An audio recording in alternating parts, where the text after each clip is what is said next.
सांस्कृतिक भवनाची सत्ताधाऱ्यांनी वाट लावली असं आरोप केला होता विरोधकांनी, तर त्यावर काय सांगणार? पहिली गोष्ट म्हणजे त्याच्यासाठी रामराजेंनी एक साधारण 7-7.5 कोटीचा निधी आणला होता. त्याचे 3 टेंडर्स होते. त्याच्यातले 7.5 कोटीतले 5 कोटी मला वाटतं आपल्याकडे आलेले आहेत. नगरपालिकेत ते पैसे जमा झालेले आहेत. विरोधकांनी काय केलंय, त्याचे 3 टेंडर्स होते.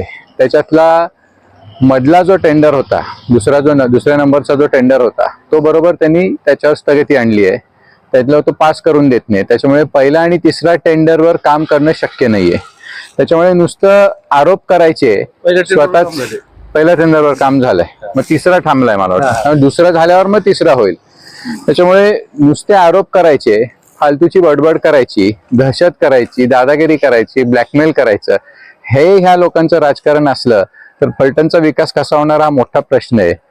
आमच्याकडून मी तुम्हाला फलटणच्या नागरिकांना 100% गॅरंटी देतो की आमचं पॅनल निवडून आल्या आल्या आम्ही सांस्कृतिक भवनावर तात्परित म्हणजे प्रायोरिटीने आम्ही काम घेऊ आणि त्याचं काम पूर्ण करू. आणि जे स्थगिती झालेलं टेंडर आहे त्याच्यावर सुद्धा आम्ही ऑब्जेक्शन घेणारच आहोत.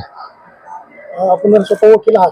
पुणे आणि मुंबई सारख्या ठिकाणी आपण वकिली करतात. या शहरामध्ये आपलं वास्तव्य आहे.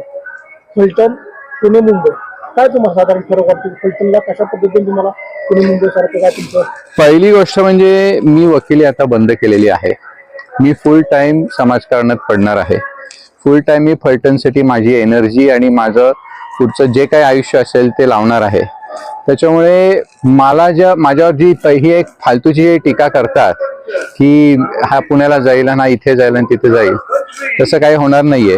ते गैरसमज नेहमीप्रमाणे त्यांना चांगल्या पद्धतीने सकारात्मक पद्धतीने काही काम करता येत नाही, म्हणून गैरसमज आणि नेगेटिव्हिटीज हे स्प्रेड करतात. फलटणच्या लोकांमध्ये एक वेगळीच आपुलकी आणि प्रेम आहे. पुणे आणि मुंबईच्या लोकांची आयुष्य इतके बिझी झाली आहेत की त्यांना श्वास घ्यायला वेळ मिळत नाही. त्याच्यामुळे फलटणमध्ये जो मला प्रतिसाद मिळाला आहे, जे मला प्रेम मिळालंय, ज्या मैत्रीपूर्वक पद्धतीने लोकांनी माझं नगराध्यक्ष पदाची उमेदवारी त्यांनी प्रतिसाद दिलाय, स्वीकारलेली आहे, त्याच्यामुळे मला फार आनंद आहे की मी फलटणमध्ये येऊन राहतोय. फलटणमध्ये आता माझी पुढची वाटचाल असणार आहे.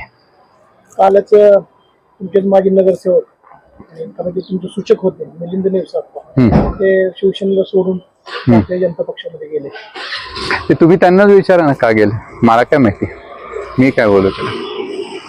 का गेले असं मला नाही माहिती, तुम्ही त्यांना मी काय इथे स्पेक्युलेट कशाला करू. त्यांना विचारा तुम्ही. Sir, ask the horses mouth, get the answer from the horses mouth. त्यांच्याकडून विचारा तुम्ही.